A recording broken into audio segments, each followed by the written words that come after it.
All right. Yep.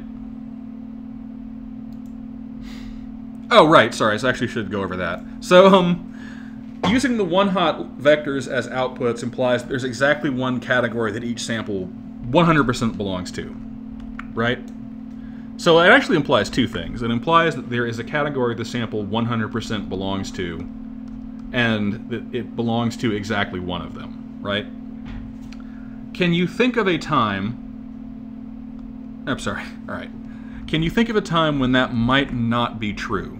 So pause the video for a second. Can you think of a time when we might not be able to use a one-hot vector as the category label because one of these assumptions might not hold?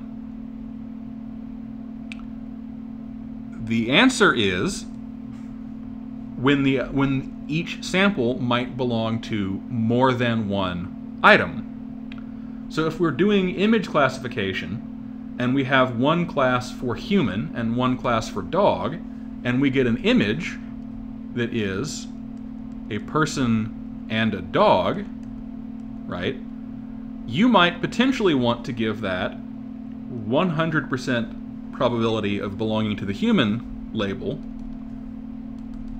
and then 100% probability of belonging to the dog label, and now that's not one hot, right?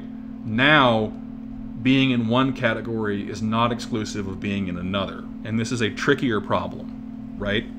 So it's worth noting that when we are talking about classification problems here, we are talking about the restricted case where everything belongs to exactly one class, right? So for example, if all of our images of... Oh, good Lord, what happened there?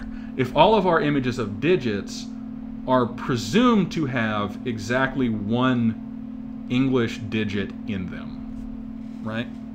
If all of them have one correct sort of English digit in them, that is a time that we can use a one-hot vector, and that is the kind of classification problem that we're talking about right now, all right? So another issue is multidimensional input. So far, all of our inputs have either been column vectors when we were doing NumPy code, or 1D arrays. So by 1D array, I actually mean a row from a 2D array, right? When we were doing Keras, we saw that it likes NumPy arrays where each row is an item, right? Where each row is a sample. For some data sets, like images, this might not be the most convenient way to think of our data, okay? Images, for example, have more structure. We might want to represent them as a 4-dimensional array, for example, where every sample is going to be a 3D subarray with width, height, and channels as indices, right? So if we were working with images, our input might have, I don't know why I'm trying to draw it, 4 axes, right? So it might still be broken into axes, but then every one of these things might basically be a cube, if you will,